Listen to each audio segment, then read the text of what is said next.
Okay, start of turn 3, we've got some instructions. So we'll start with the news. Let's go up here. Reports. Oh, look at this. Colonists have set up housekeeping. That's cool. And we can colonize this planet. So we'll go to the housekeeping planet. Zoom in. They've taken control. Click on the planet. Now we have colonies there. We dropped 80 last turn, but they've already produced another 4 because of the nice climate. That's the temperature, 41. It's pretty decent. We can now go into the planet.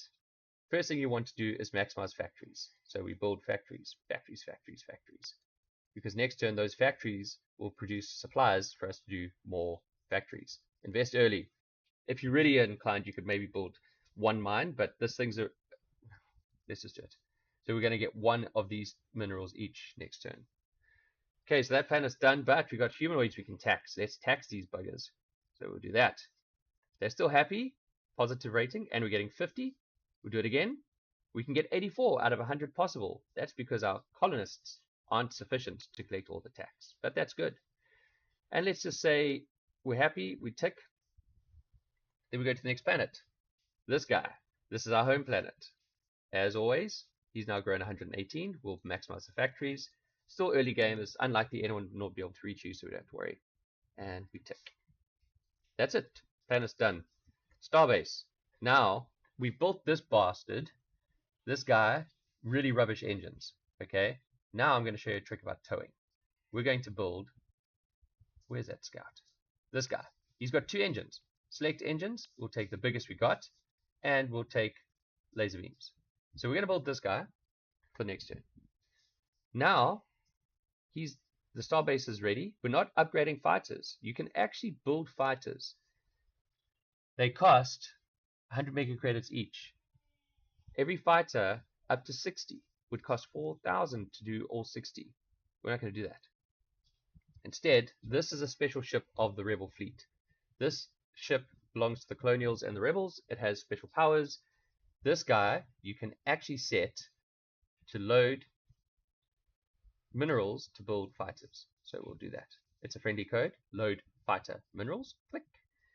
It'll just, by the end of next turn, depending on the host order, it will then pull up as many minerals as it can to manufacture fighters. So you can see it's got no fighters at the moment. So we're ready. Next. This guy just jumped in the middle of nowhere, as you can see. And now guess what? We can now hyper jump from here. Look, click there. The ship has a friendly code hyper set, but there's no target.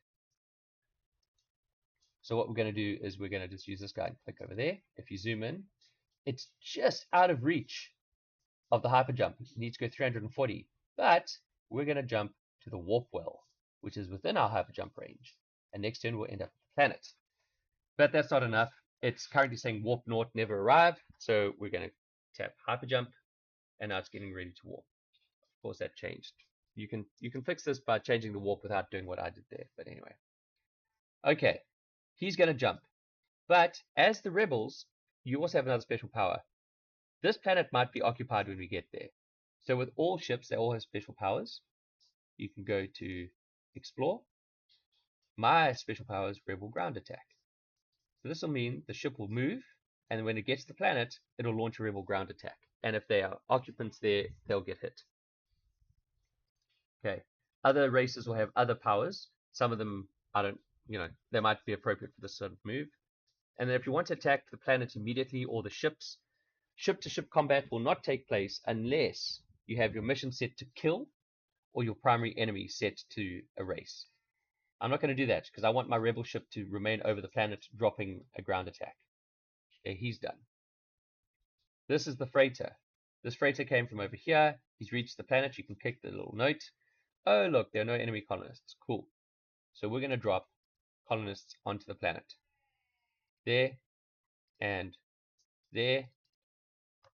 But we're going to do something interesting. I'm not going to drop them all because I want to show you this really cool feature next. This guy is now going to warp all the way to this planet. It's going to go as fast as possible. It's going to get there in 1 turn. Actually, that distance is 68, so we could drop it. 8 squared will get us 64. Can we make the warp well? No. So we'll have to go warp 9. It looks like the default of the game is to always take you to the warp well. But we're going to get there, and still next turn arrive and then colonize. That means in 2 turns time we'll take the planet. Instead, what I'm going to do is tell this guy to land and disassemble. So at the end of this turn, we're not going to hover over the planet and then next turn colonize it. At the end of this turn, we're going to land, dismantle, and occupy the planet. So we save a turn, but we lose the ship. So let's see how that works out. And then the starbase, I'm building that guy, that's all good. Tick. End turn. Now, watch what happens. We'll zoom out. Hyperspaced in. Okay.